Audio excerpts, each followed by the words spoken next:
Subhanallahi wa bihamdi. Dan disebabkan itulah akhirnya Allah Subhanahu Wa Taala memberikan keutamaan kepadanya. Anakku, kisah ini berlaku pada zaman Nabi Sulaiman alaihi salam.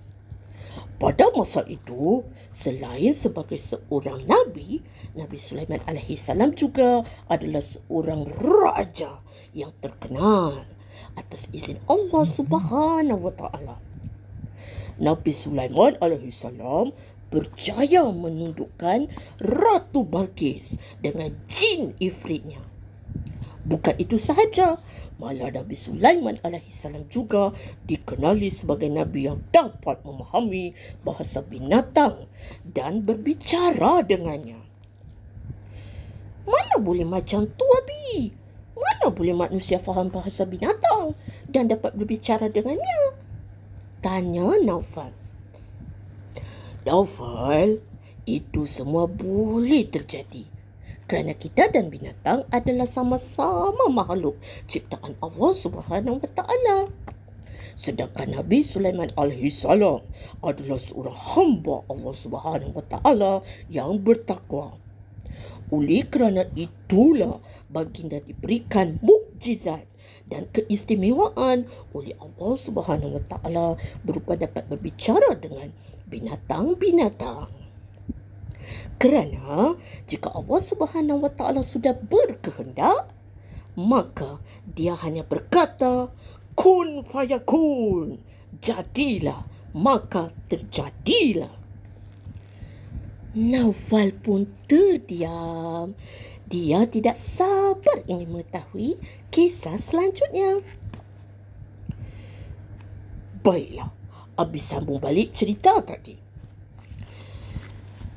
Suatu hari ketika Nabi Sulaiman alaihi salam sedang mengembara di antara langit dan bumi, hingga akhirnya baginda tiba di suatu samudra yang bergelombang besar.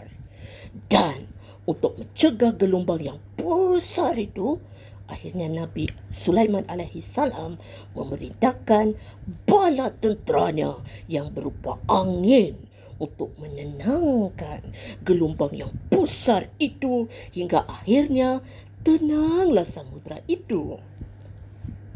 Kerana tidak sabar ingin mengetahui penyebab dari gelombang yang besar itu, kemudian Nabi Sulaiman alaihi salam memerintahkan jin ifrit untuk menyelam ke samudra itu hingga ke dasarnya. Ternyata di dasar samudra itu, jin ifrit melihat sebuah kubah dan permata putih yang tanpa lubang. Lalu kubah itu diangkatnya ke atas samudra dan ditunjukkannya kepada Nabi Sulaiman alaihi salam. Ketika melihat kubah tanpa lubang dan penuh permata dari dasar laut itu, Nabi Sulaiman alaihi salam menjadi hairan dan berkata, "Kubah apakah gerangan ini?" fikirnya. Dengan meminta pertolongan Allah Subhanahu Wa Taala, akhirnya Nabi Sulaiman alaihi salam pun dapat membuka penutup kubah itu. Namun, alangkah terkejutnya baginda sebaik sahaja melihat ada seorang pemuda yang tinggal di dalamnya.